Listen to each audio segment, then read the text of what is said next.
Good evening, everybody. Thank you for joining us tonight on this webinar. So tonight we're going to be discussing the benefits and feasibility of incorporating beef cattle into the arable rotation. My name's Rebecca Small and I'm an animal health and welfare scientist at AHDB, and tonight we've got four great speakers lined up.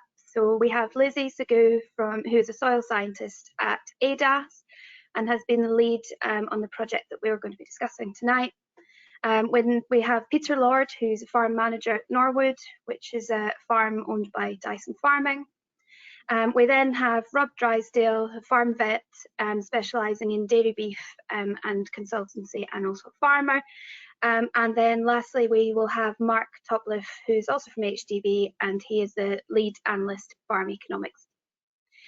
So the plan of action this evening is that Lizzie will take us through the outcomes of the project, which was an AHDB-funded project called Sustainable Beef on Arable Systems. So this was an ambitious 5-year project which started in 2017 and will be finishing in in the spring of 2022. So we'll then move on to Rob and Peter, where we'll have a bit of a discussion about what they've found and what they've been up to, and then at the end we'll come to Mark, who will look at the costings of incorporating beef into arable systems. As usual, the webinar will be recorded and you'll be muted throughout. If you'd like to ask questions, then please type it in your question into the box on the right hand side of your screen that we can ask the panel at the end. If you can't see the question box, then please click on the orange arrow to open up the control panel, and then click on the question box, the question drop down, and you'll see where you can type your question in. It is anonymous and you can type your questions in at any time throughout this evening. If you're watching us through a mobile or tablet, your question box will be at the bottom of the screen with a question mark icon. Please also use this box to let us know if you're having any technical problems, and we will try to get these sorted. The usual advice is to log out and log back in again. So if you would like basis points for your attendance this evening, then please pop your membership number and full name into the question box, or alternatively you can email ke.events@hdb.org.uk and we'll type this into the chat as a reminder as well. So just a bit before I pass you over on to Lizzie. So the aim of this project that we'll be discussing tonight was to investigate the practical, economic and environmental implications of integrating beef enterprises into arable systems. The project was kindly hosted by Dyson Farming at Norwood in Somerset. And I'll hand you over now to Lizzie, who will give you a bit more information and look at the findings. Thanks, Lizzie. Thanks, Rebecca. Okay, so I'm going to start us off by giving you a bit of background to the project, why we started it, what we've been looking at, and some key results. Recently, there has been renewed interest in the integration of grass and herbal lays and livestock production into arable rotations, and the potential benefit this can bring to both arable and livestock farming systems. Next slide. From the perspective of the arable farmer, integration of beef enterprises into arable rotations has a number of potential advantages. Firstly, potential for diversification. It's an alternative income source which could compare favourably with arable production. Secondly, putting land down to temporary grass lays can be expected to improve soil condition. And there's also potential for improved weed management, particularly blackgrass. Some arable farmers may be happy to become mixed farmers and actually own the livestock that utilise the lay. Other farmers may not want the responsibility of owning the livestock, but may be interested in an arrangement with a livestock producer, typically where the livestock producer retains ownership of the animals and pays the arable farmer on a per head per day or per live weight gain basis. Next slide. This type of arrangement also has advantages for livestock producers. So for many, the high costs and increasing competition for land means that starting or expanding livestock enterprise can be challenging. One option is to graze livestock on grass lays on predominantly arable units, either by renting land or by paying arable farmers to keep the cattle. And some producers are now actively looking to place cattle on predominantly arable units. So here we have a photo of Rob, who joins us on the panel today. He's a vet and beef producer and has worked with arable farmers in this way. However, in order for this system to work, Rob and others need to convince arable farmers of the benefits to them, in particular with regards to the economic return of beef compared to arable crops and the practicalities and infrastructure requirements of having cattle on the farm. Next slide. So there are a number of potential benefits of integrating layers into arable systems, but there are also a number of questions, such as do the economics stack up? What's the impact on soil quality? What's the yield benefit to the following arable crop? And this project was set up to answer some of those questions. It actually started in 2016, so a year earlier than Rebecca mentioned. It's been going for quite a few years now, and due to finish next year. And as Rebecca said, the overall aim of the project is to investigate practical, economic, environmental, agronomic implications of integrating beef enterprises into arable systems. We've worked with 2 farm sites, Thriplow Farm near Cambridge with David Walston and Norwood Farm in Somerset with Peter Lord. And it's work at Norwood that we're going to focus on today. Next slide. So Norwood Farm is a long-term arable unit until 2016, when it was purchased by Dyson Farming and transitioned to a mixed arable beef and sheep farm. The farm is managed by Peter Lord, who's been working with us on the project and joins us tonight. This is a map showing part of the farm, the part of the farm we were working on for this project. There were 6 fields on the farm that had been long-term arable and were sown with grass in autumn 2017 and formed part of the project. You can see these shaded on the map. So 3 of these fields were sown with a grass clover mix, so they're in the darker green colour. 2 of the fields, the ones we've got on the map shown as Nor 5 and Nor 6, these fields were split with half sown to a grass clover mix and half sown to a herbal grass clover mix. And the herbal mix included red and white clover, plantain, chicory, burnet, sheep's parsley, yarrow, bird's foot trefoil. And the final split field, which you can see as North 7 on the map there, half of it was sown to grass clover and the other half remained in the arable rotation. So all fields were in winter wheat in 2017. Grass was established in autumn 2017 and all fields were then in the grass or grass clover herbal in 2018, 2019 and 2020. Then in 2021, this year, Nor 7, that split grass arable field, was the whole of the field was returned to arable and cropped with spring barley. Next slide. So we wanted to know, what is the impact of the ley on soil quality? Did the leys help reduce blackgrass populations? What was the impact of the ley on the following arable crop? And we also looked at forage quality, daily live weight gain of the cattle, which fed into the economic analysis of the system, which Mark's going to talk about later. Next slide. So in autumn 2017, just before the leys were sown, we carried out detailed baseline soil assessments across these 6 fields. We looked at indicators of soil physical, biological and chemical condition. And then we repeated these measurements 3 years later in autumn 2020. And so by looking at the change between the 2017 and the 2020 soil measurements, we've been able to quantify the impact of the grass and herbal leys on soil quality. Next slide. So the headline message is that the leys significantly increased soil organic matter and earthworm numbers over that 3-year period. I think it's important to acknowledge that these soils were in pretty good condition when we started back in 2017. They're heavier clay soils in the wetter west part of the country.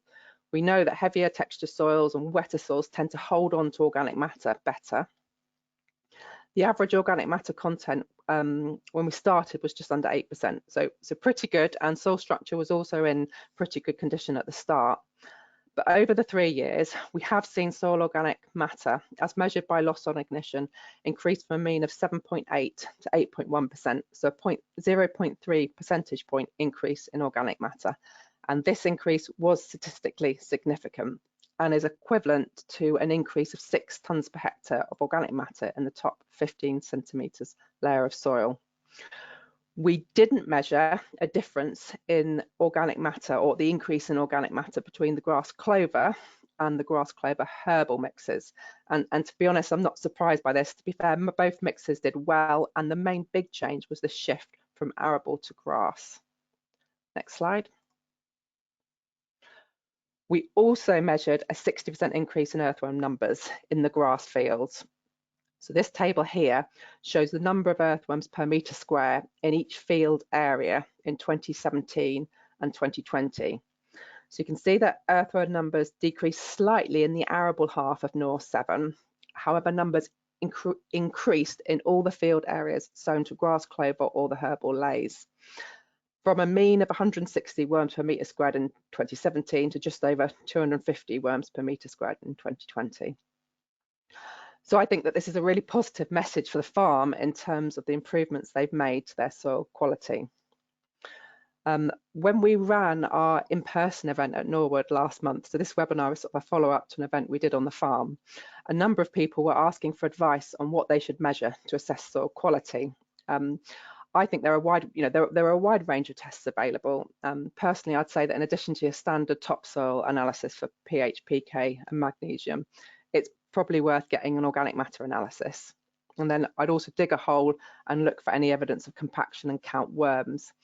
If you're changing management on your farm, organic matter and earthworm numbers are two really useful measures which can help you monitor the impact of management change on soil quality, as sort of demonstrated by this project. And if you Google AHDB great soils, there's lots of advice and information to help you there. Next slide, please. So we also wanted to know whether this increase in soil quality would have a benefit to the following arable crop. We think it should, but can we demonstrate that? So to answer this question, we focused our measurements in the field you can see here, which we call North 7. This is our split field. Half stayed in arable, half went down to grass. So in 2017, the field was winter wheat, and prior to that, long-term arable. In autumn 2017, half of the field was sown with a grass clover mix, and the other half remained in an arable rotation. In 2018, the arable half was winter oilseed rape. In 2019, it was winter tripped, followed by forage brassica. And in 2020, it was in a high-level stewardship wild bird mix option. Then in spring this year, the whole field returned to arable and was sown with spring barley. And we looked at the impact of cropping on blackgrass numbers and also on the following 2021 barley crop. Next slide. So we assessed blackgrass in both halves of the field in the 2017 wheat crop, and then again in this year's barley crop. And so what you can see here in bold, we've got the average number of heads per metre square in each half of the field, in the table here. There are two main things to pick up on here. Firstly, you can see a dramatic drop in blackgrass across the whole field between 2017 and 2021. In 2017, we had about 55 heads per metre squared in the wheat crop. In 2021, this was down significantly in both sections of the field.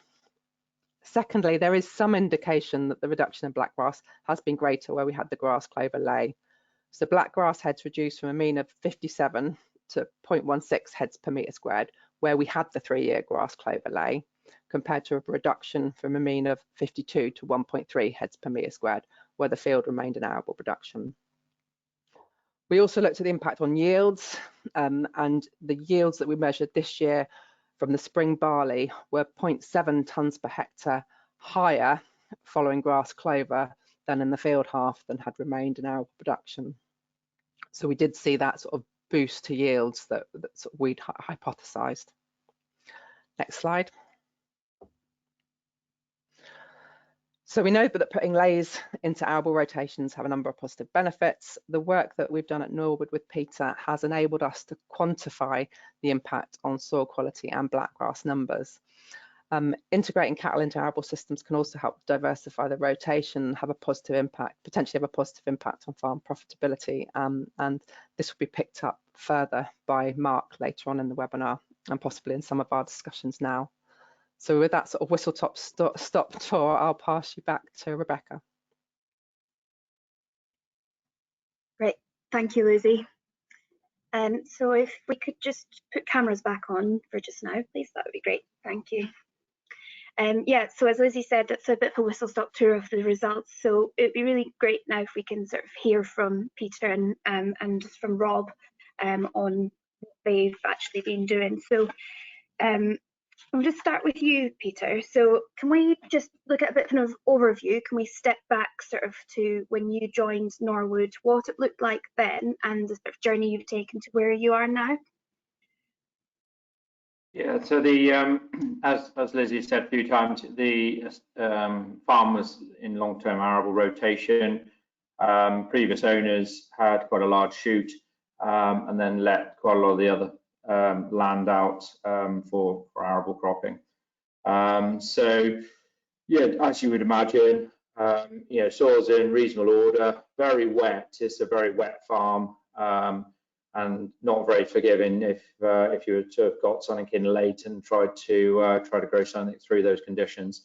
So there were definitely some scars here and there, and we took quite a keen objective to maybe not push the farm to do something maybe we felt it wasn't right to be doing. The topography of the rest of the wider farm in this area really does lend itself to livestock, yet not big enough to carry any real numbers. So with that, this decision was sort of made to essentially take some of the ground which was more threatening for arable production and put it into sort of longer forage-based rotations. With, as we've seen there, sort of, you know, the winter triticale for whole crop and things like that being still grown and allowing entry for other crops as required. But essentially, yeah, that's sort of how we transitioned out of what was to somewhere close to where we are today. Okay, and so when you introduced cattle at Norwood, how did you set up the rotation there? So essentially, we started off with some Angus cross animals that we bought as one mob. So we started because of the previous cropping. There was no, there was no grass lays that had any real substance to them. A lot of permanent pasture, so we were grazing that initially. We then transitioned as the crops came through into the following spring, where we set up really on temporary fences initially, and worked our way through that. As time went on, it was our ambition to always fence the boundary properly and make things right. We own the land, so therefore it made sense to do that. But then we're still using temporary fences in places where we sort of put paddocks in place. The big thing for me really was securing the boundary, making sure there's water there, and passage across the farm that you can move livestock without it interfering with other groups. We've not got miles and miles of cow tracks like you'd find on a dairy, but we do have a rotation sort of set up that you can move from one paddock to another without having to sort of skip through others, if that makes sense. Great. So it sounds like you've sort of had quite a successful time. Has there been any real challenges that you've faced? Yeah, I think, the first biggest challenge we had really, we were obviously measuring growth in the first year with the cattle that we had. They sort of suffered through the hot 2018 summer in terms of lack of grass to graze at one point in sort of July, early August. We ended up in a situation where we'd had surplus earlier in the year, and then because of the trial that we were running, we felt that it was right to feed the same grass that we'd made into bales back to those animals in the field. So we kept the animals out and fed them on ring feeders, and that was the grass clover mixes, where the multi-species or herbal layers it is in this was basically seemed to have more resilience even that early in its lifespan. So that was a big sort of challenge in the first year to overcome and deal with. But going on since then, really the key thing with these multi-species layers and that is timing of entry with the stock, and also timing of exit. It's quite easy to overgraze, and it's also quite easy to sort of think, oh well, I won't cut it, and then end up with sending them into too big a sward. So yeah, we've made a few mistakes here and there. You're going to with these things, but I think most important thing is we try not to repeat it. Great. So Rob, we've heard a bit of sort of background of Norwood and things like that. So could you just give us a bit of your background and overview of how you got involved in the project? Yeah, well, this probably started with David Wollaston, a good friend of mine, that meeting him through our Nuffield and discussing sort of soil quality and trying to improve soil quality, whilst also being an arable farmer in the middle of a big arable area with a dearth of livestock, really.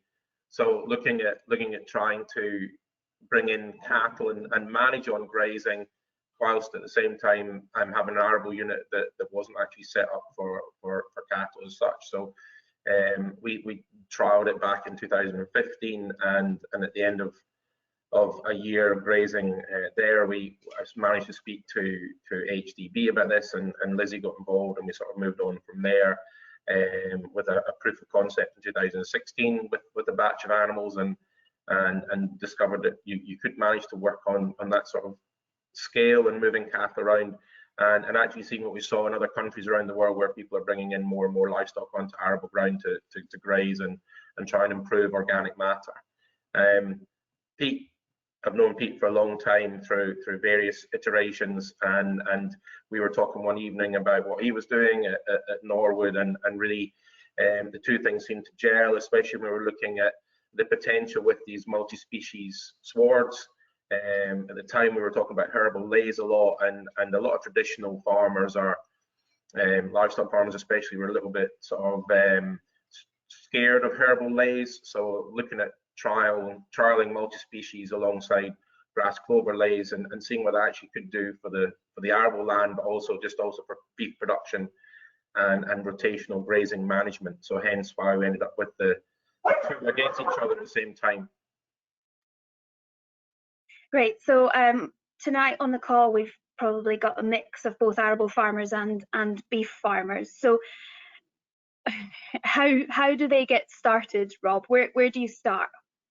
So I'm a beef farmer, and I want to start getting this in our rotation. What should I be doing? Yeah, I think what you've probably got to find is some form of dating agency where normally social media or actually Lizzie's been involved in trying to set up a grazing and arable group, which I think is going to help a lot as well. But generally, it could be just having discussions with a neighbour, with a neighbouring beef farmer or a neighbouring dairy farmer, even if they've got young stock to graze, and looking at what the two can gain out of it. It has to be an ongoing relationship that's going to have a benefit to both sides, as far as I'm concerned. It can't be a case of this year cereal returns are looking really poor, we'll put some grazing in, and then next year, oh, cereal returns are looking great, we're going to get rid of the grazing again, because actually to build these systems up takes some time, and obviously the other side of it is it's difficult to go and buy cattle at the best of times when store prices are high.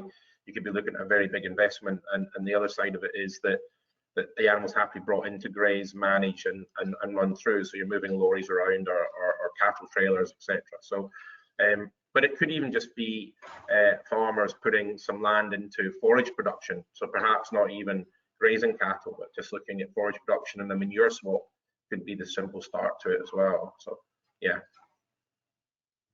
Great. So you talked a couple of sort of agreements that can be. If you got any other sort of experience of different types of setups that people might consider, and how they sort of could agree with each other? Do you set up contracts, or have you got experience of the best way to do it, or good ways to do it? Yeah, well, I mean, I suppose there's various ways of doing it. I think going into a 65-page legal contract probably wouldn't be the way to go. If you're looking at grazing 50 cattle, for example, at 50 pence a head a day, or a kilogram of gain basis, or whatever, you're probably not going to see that kind of return on the legal costs. But I do believe there has to be some arrangement between both sides that is mutually acceptable. So the dairy or the beef farmer has to see a benefit for those animals being there and maybe looking after them, or the arable farmer also is going to be taking some land out of production, and therefore is hopefully going to see an improvement in organic matter, as we've shown in the work we've done. But it could actually just be the case of trying to make sure the return is there on paper, and something as simple as a sort of few pages of an agreement between the two of you, who look after what, especially for things like sick animals, treatment regimes. So it could be that animals are going to require fly treatments. They might be required to be brought in if one goes lame, especially when you're grazing long grass and doing sort of regenerative type of grazing, where we're trying to trample in more. We see the animals there can be under more pressure. So you need to know who's going to be responsible for what, and then things like veterinary contacts, everything else. So all written down in just a few pages between the two of you and agreed and signed upon. And you know, arrival dates, departure dates is another one as well that I think would be very handy. So quite simple, but certainly something that can be agreed upon between the two parties. Yeah. Great, thank you. So just going back to Peter a second. So you actually, or the farm owns the cattle, so you're set up slightly different to these agreements that we're talking about. But from the arable sort of perspective, or on Norwood, what's the benefits that you've seen with having these cattle in the rotation, and how's that worked for you?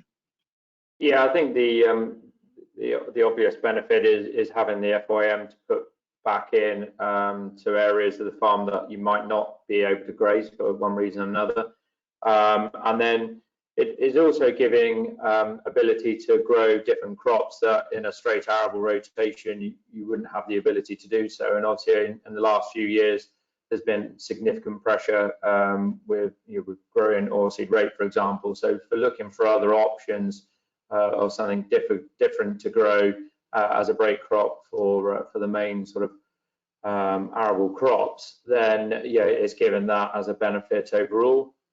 I think again, for just to labour the fact that the farms where we're running the livestock, they lend themselves to running livestock in terms of the topography, field size, shape, and that sort of thing. And I think that trying to arable farm some of these areas would be quite tricky. The fields that we put actually into forage and as part of the trial, or into grass lays and as part of the trial, yes, they are quite big open spaces for this part of the world, but slowly we're now, those as they're becoming tired, we're now bringing those back out of grass and sort of growing the other forage crops that we need. So yeah, it's given an opportunity to grow something slightly different. Saying similar to like what Rob said earlier, about growing a crop, a forage crop that then can be maybe sold to another livestock farmer as well.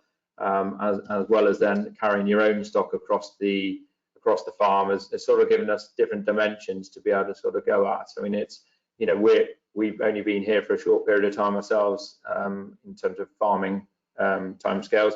So again, it's been quite a steep learning curve, learning the different place and taking it away from what it's been previously run as.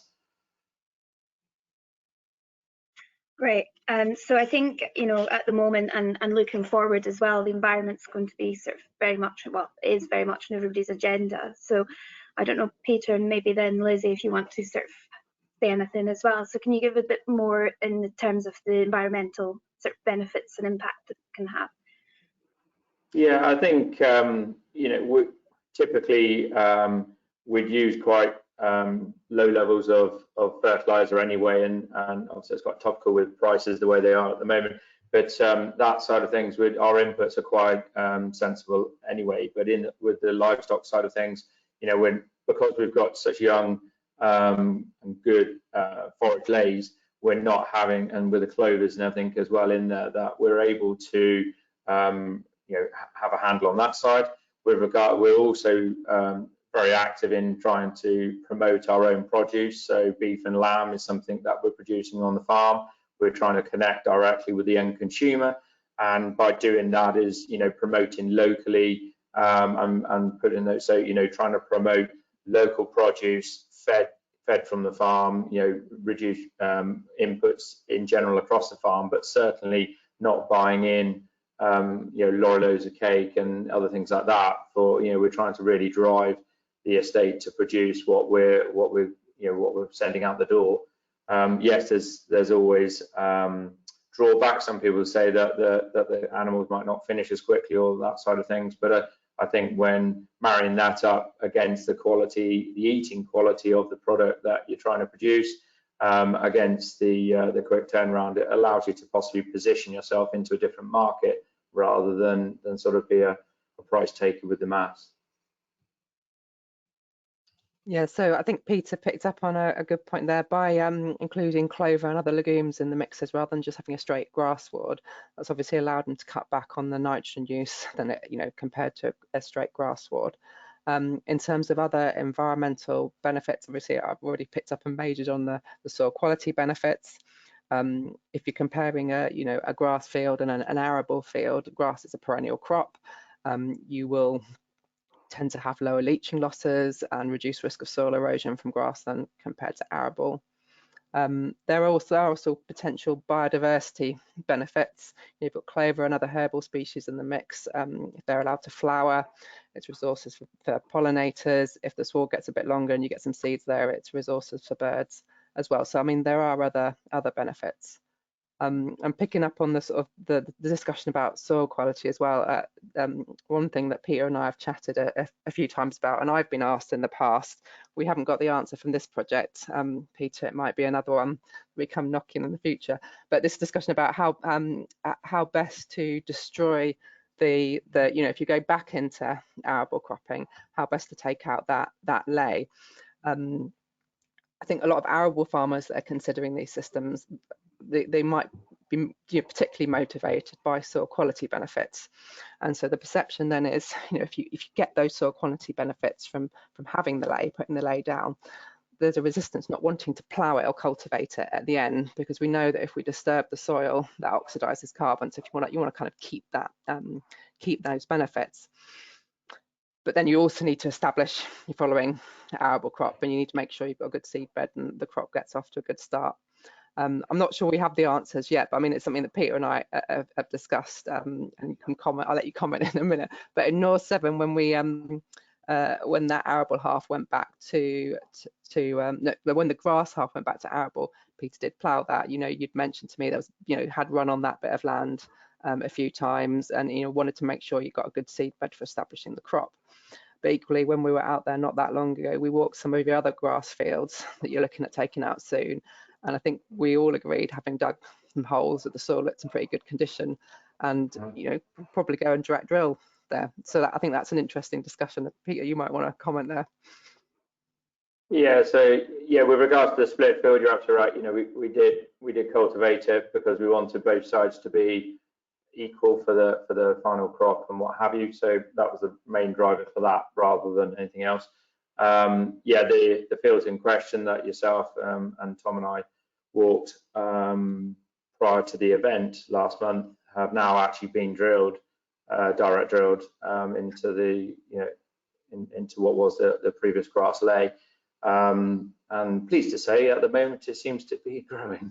I mean, we have done it before elsewhere across the farm.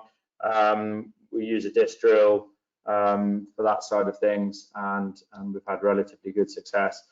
I think, as ever, I think it is what I've learned in the short period of time that I've been using a direct drill. Seed rate and timing and seed depth are critical, and I know there'll be a lot of people saying, well, that makes a lot of sense, of course.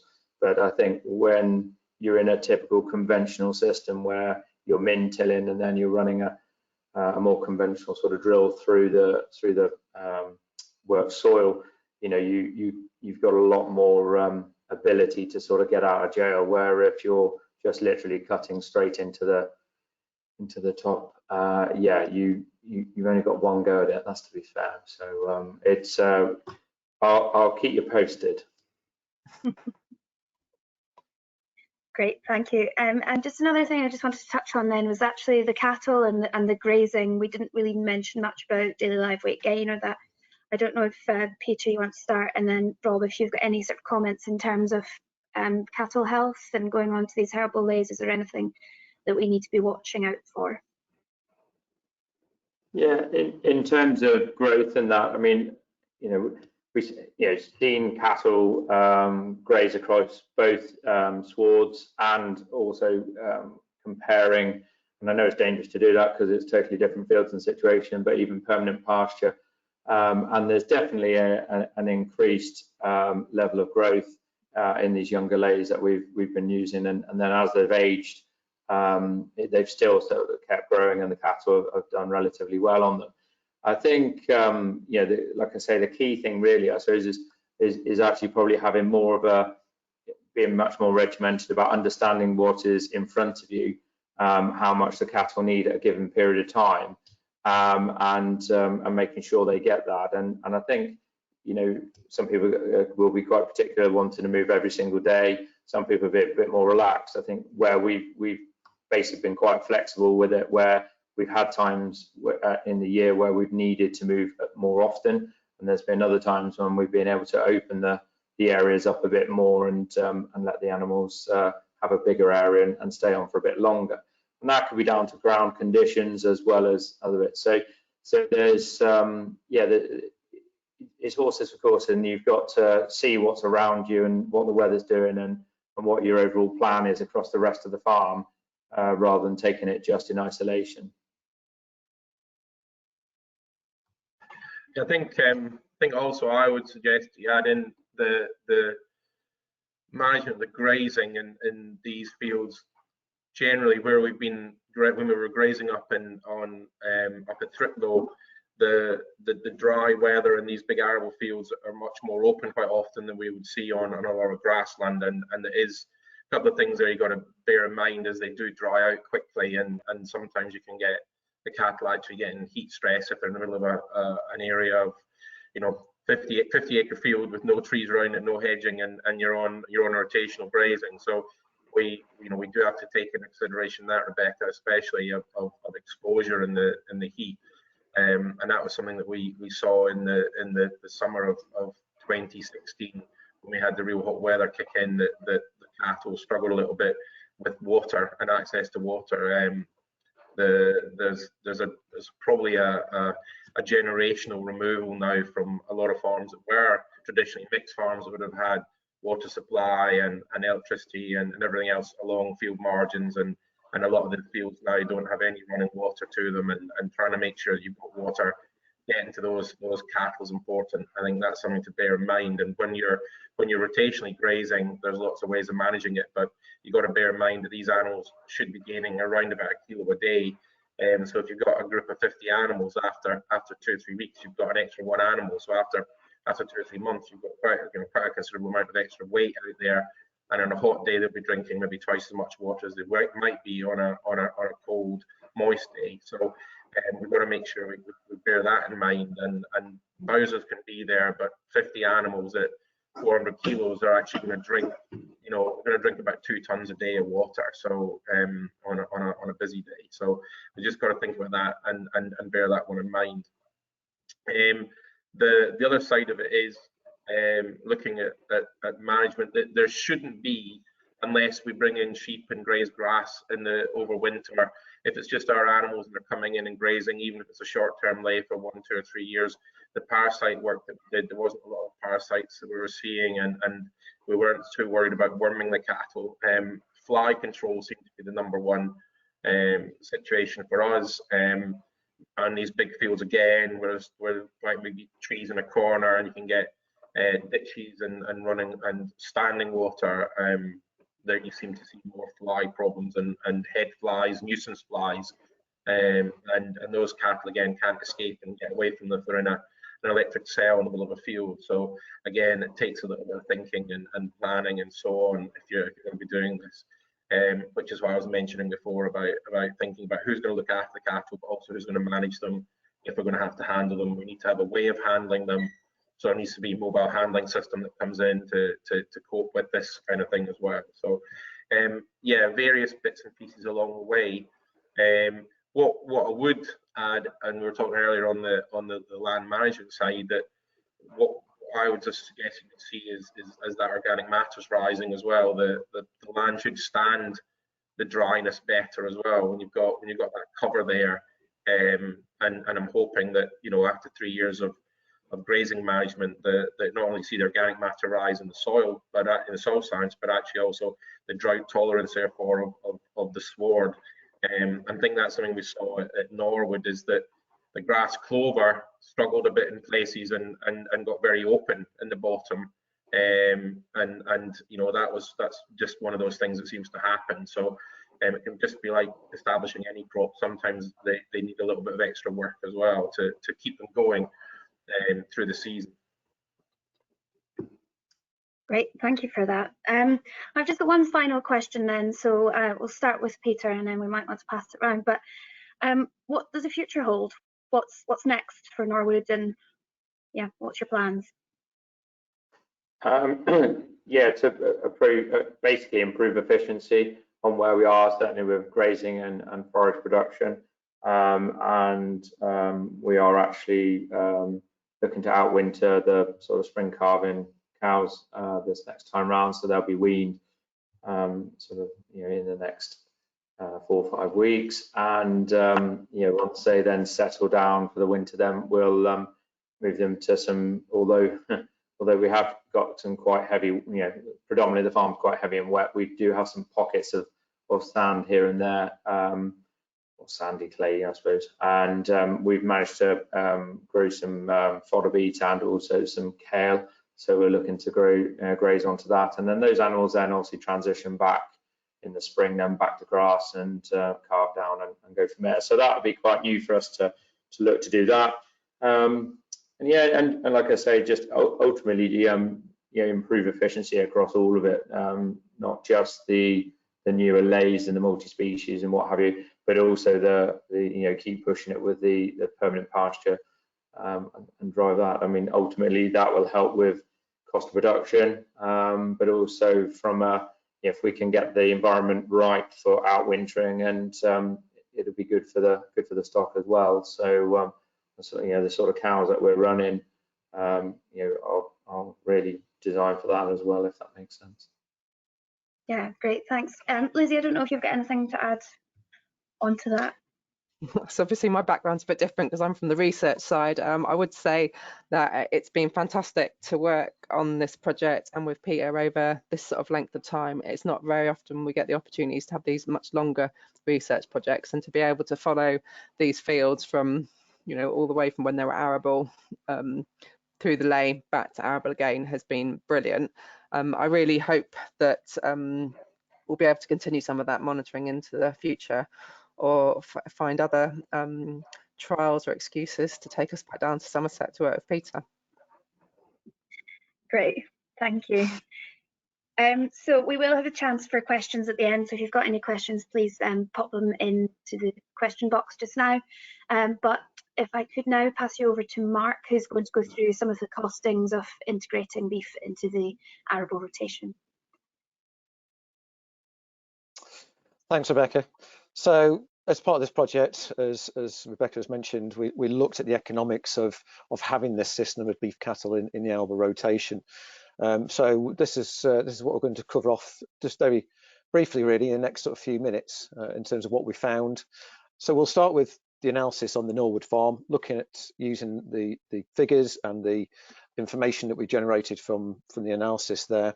And then I'll take you on to just demonstrate a tool that we've created, which will help anybody who's looking maybe to integrate cattle into their arable rotation. And so I'll sort of demonstrate that and give you a signposting where to find that, and then just some take-home messages.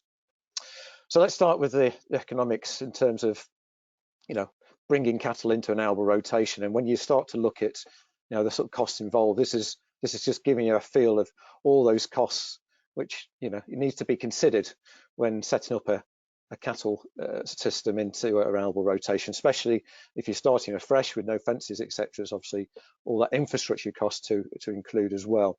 So there's quite a bit there to think about and cost in.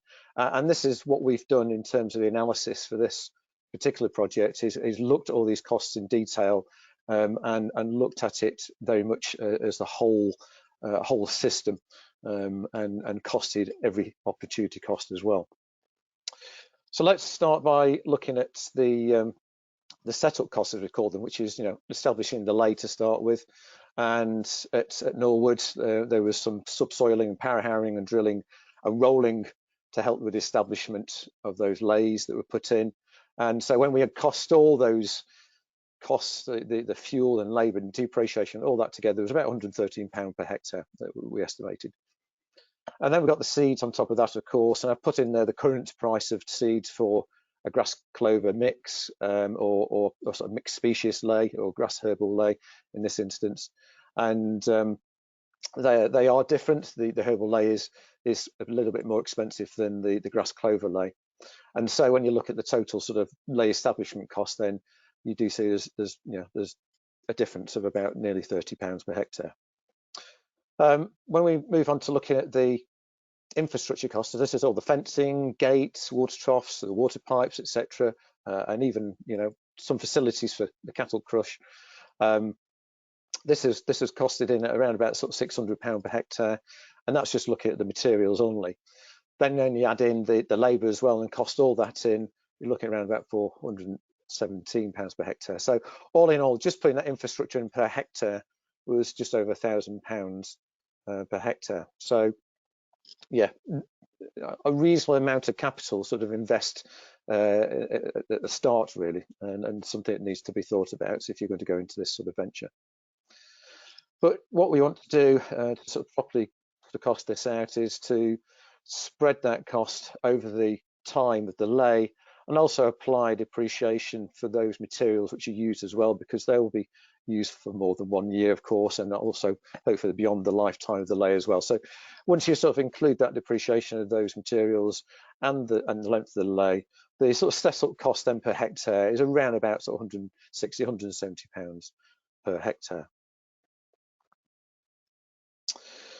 What about the looking after the cattle, the costs of rearing those during the grazing season? Again, this is based on the data that we got from Norwood, and there was a difference here in terms of the feed side of things, and Peter did mention about the fact that the grass clover lay group did have to have additional feed given to them, which was with some silage, so we've fully costed that in, but that was really the only difference between the two groups. So when you look at Vetamed, it was a very simple, straightforward 3 doses of spot on, I think it was used there. So the Vetamed costs were reasonably low.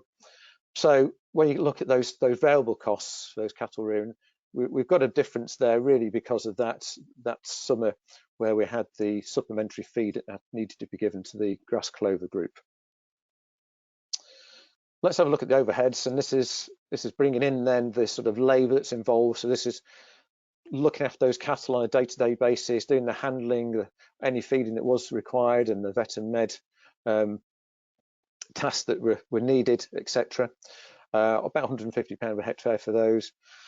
Spreading of any fertiliser during the season, just the cost of the machinery and the labour in that instance is £15 per hectare. And then when you look at this electricity, fuel and water, that cost there £46 per hectare. That was mainly fuel for vehicles like the quad bike, for example, which were used to sort of manage the cattle. So the overheads around about sort of £210, £211 per hectare. So when we look at that on a per head basis, so we divide that total cost over the number of animals that were kept on those lays, we're looking around about a sort of £90 per head rearing cost. Now, if you look at those and compare them to some of the AHDB figures that we've put out in the past, or even some of the standard figures in the books, that doesn't compare too badly, actually. And so it can be, if you keep a system that's relatively simple and straightforward, it can be a reasonably low cost way of rearing cattle. Let's bring all that together now and see if we can look at what we estimate as the margin then for these cattle during that first year of the project. Firstly, the output, and we based the output on a change in the value of those animals. So how much weight did they put on during that grazing season? And it was very similar between the two groups. I think it was only 5 kilos per head difference. So that's why there's a slight difference in terms of output per head when you multiply that by a sort of nominal figure of £1.80 per kilo value of that gain. On a per hectare basis, you're talking around about £790 per hectare for the grass clover lay, and just over £820 per hectare for the mixed species herbal lay. When we bring in those setup costs, so those lay and establishment costs and the infrastructure costs, the fencing, etc., and then we bring in the sort of rearing costs that we've just seen, what we end up is with a margin before we include any rent and finance, to note, around about sort of £220, £230 per hectare for the grass clover lay, and around about £274 per hectare for the grass herbal lay group. So I'll sort of leave it up to yourselves to decide whether you feel that's a good margin or not, but just to put that into context, I thought it'd be useful to compare that figure with some crop margin figures. So I've taken on the right-hand side here some figures from our AHDB farm benchmarking service, and because Norwood Farm is based in the southwest, I've looked at the results of southwest farms that have similar clays to what they've got at Norwood, and averaged that over the 3 years that we've got the information on. And again, it's all before rent and finance. Now, if you look at the margins we've estimated for the grazing lays, the cattle on those grazing lays, they're never really going to compete with something like winter wheat. That's always going to do much better. But then you start to look at some of those other crops, which we'll find in common rotations, and actually it doesn't start to, it just starts to fare reasonably well, actually. And there's ways you could improve the grazing lay results as well, through making sure you're optimizing the stocking rate, for example, and trying to get those growth rates high. I think Rob mentioned that, you know, we can get them up to a kilo a day. You're doing well, and that actually will make quite a significant difference to those grazing lay margins. So yeah, these cattle can sort of perform on a level with some of the crops that we see elsewhere in the rotation, apart from wheat, which is always the highest performer.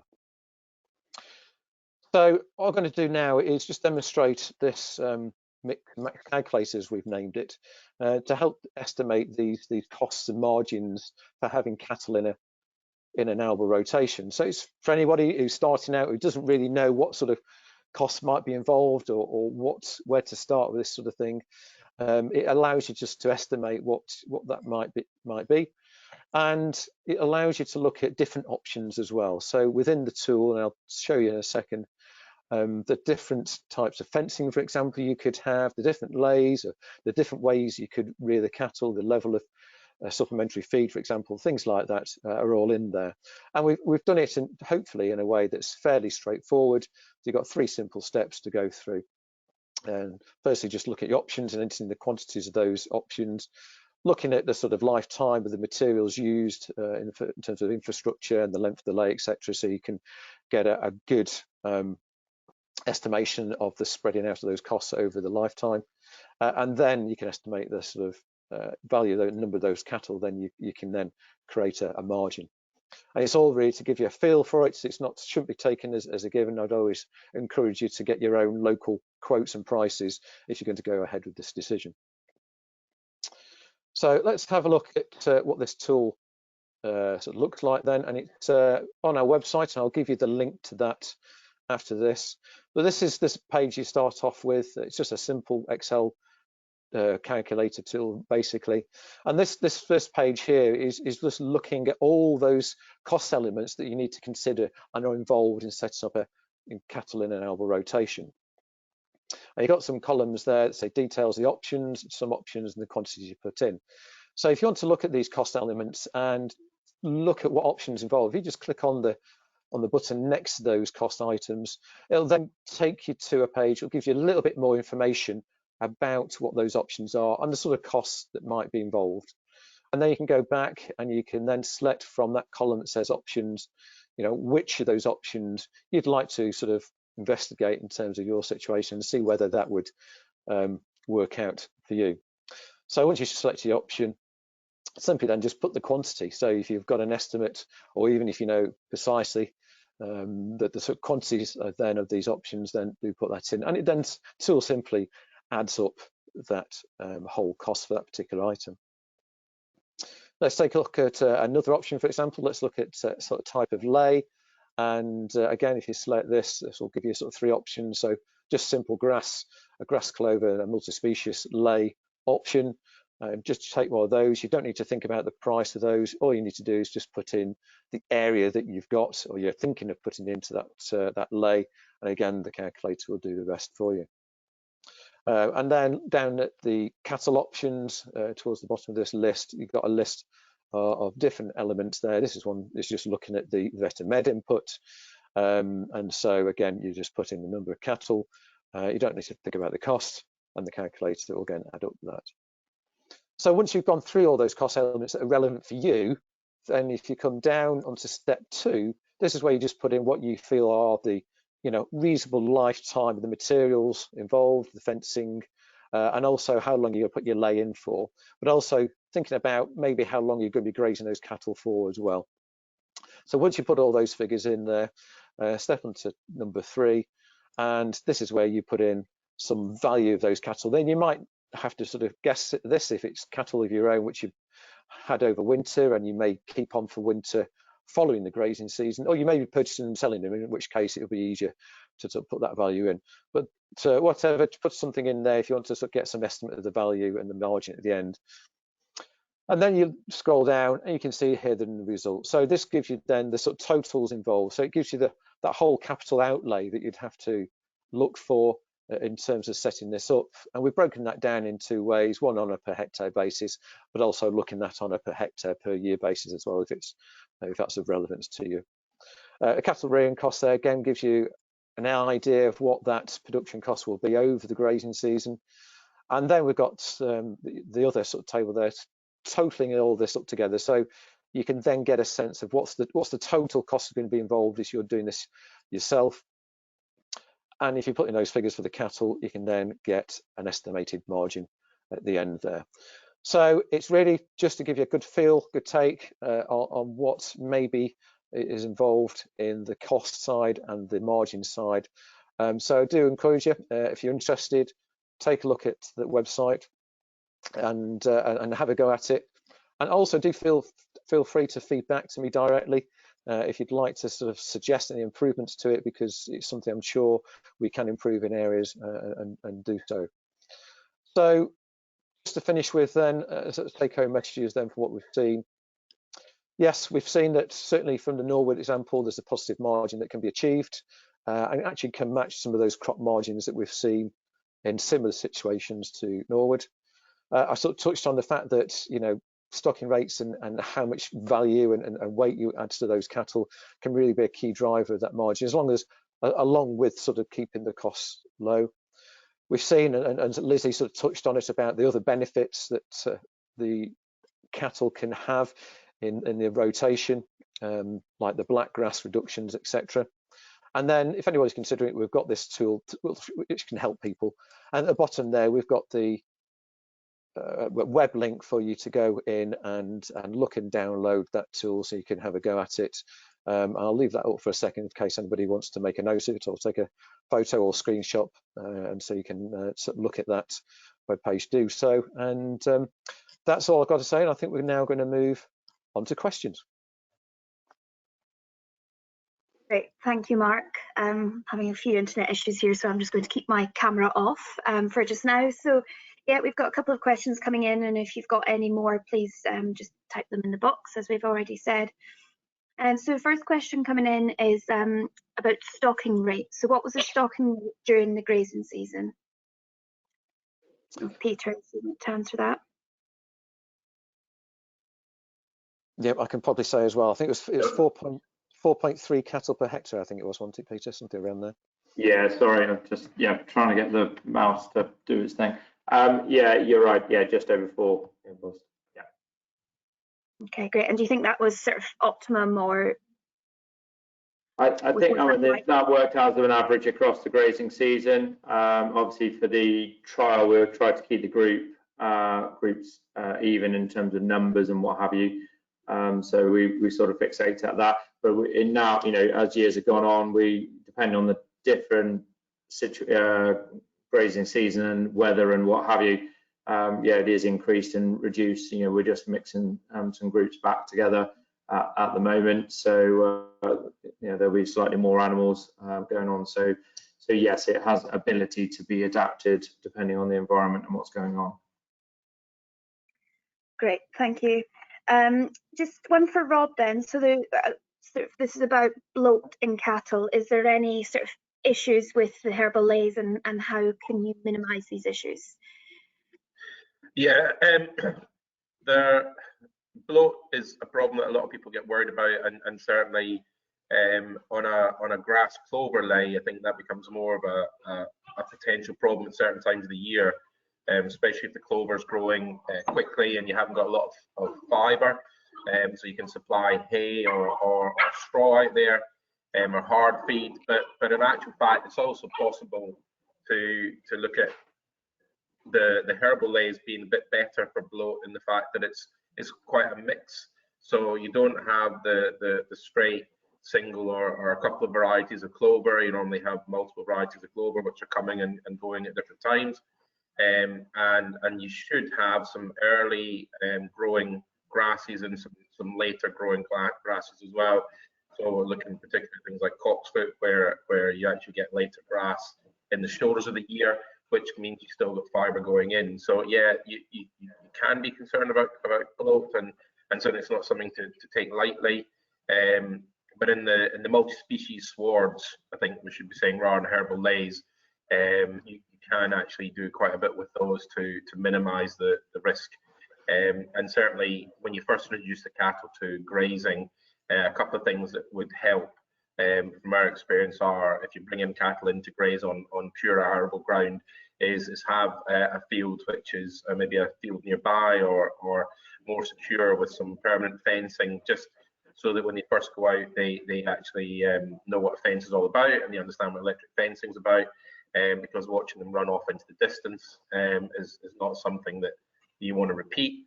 And then the second thing is making sure that you've got the ability to bring them off of the grass or off of the mix if you have to, if there are issues such as bloat, or holding them back and feeding them somewhere. So it does take a little bit of thinking, but it's certainly doable, and bloat would be there to think about, but not top of my list anyway of problems we've seen.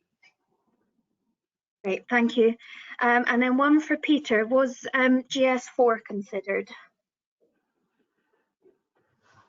Yeah, other stewardship options were looked at. We have got it elsewhere across other parts of the farm and what have you. So yes, it was considered. We started this. When we started this, as the business coming into this, we took a view that we weren't going to go into environmental stewardship at that point. So therefore, we sort of drew a line that we'll come back to it. Hence why we've used it elsewhere and not necessarily here at Norwood at this point. Okay, thank you. The next question is kind of in two, so I'll start with the first part. So, was there any differences noted in daily live weight gain between the grass and clover and the herbal lays? Yeah, sorry, Mike, I thought you were going to say something. Yeah, there was generally, there's two things really. We saw definitely better grazing of the herbal lays, multi-species, however you want to term it, than the grass clover, for whatever reason that may be. I think it did actually, through the data and what have you, and still now today, we can definitely see that there is better growth from the animals on the herbal lays. Yeah, that's what we're seeing. That's what we've been steered from. What we're the results that are coming back. Okay, and then just kind of to follow on to that, so they've noted that the herbal lay has been down, or the multi-species has been down for quite a while, like for 5 years now. Have you noticed any change in the dominant species? Yeah, definitely the sort of the smaller seeds, so the yarrow and things like that have definitely backed off. We've definitely seen or learnt that I think it's important to have different types of clover within the mix, like Rob was just alluding to a moment ago. One from a bloat perspective, not that we've had many issues with that, but actually it gives different sort of age profiles through the lifetime of the lay. We have seen red clover, as ever, sort of bully its way to the front, but I think because we haven't been worried about going in and cutting it and taking it back, it's allowed then the grass at certain times of the year to keep performing and keep coming through. Typically in the autumn, when the grass growth normally starts to slow up, clover obviously continues to push on. So that's sort of through the practices of what we're doing on the ground. trying to keep as much of it alive as we can. I would anticipate a decision on the multi-species layer will be made next spring, whether almost like in a year's time or 10 months time, whether that comes out and goes into a winter cereal for like winter trip for whole crop, and then back round into a grass layer the following year, so, or a multi-species layer in the next year. So we'll do that through how it winters and how it performs then next season, and going from there. Having the drill that we were on about earlier on, there is the ability as well to stitch other bits in to try and rejuvenate rather than a full reseed, but it will depend on the wider rotation and requirements of feed across the rest of the farm. Great, thank you very much. So we have run over slightly, so I think I'll just pull this to a close, if that's okay. So I'd just like to say thank you to our speakers tonight, and yeah, we hope you enjoyed tonight's webinar. Thank you.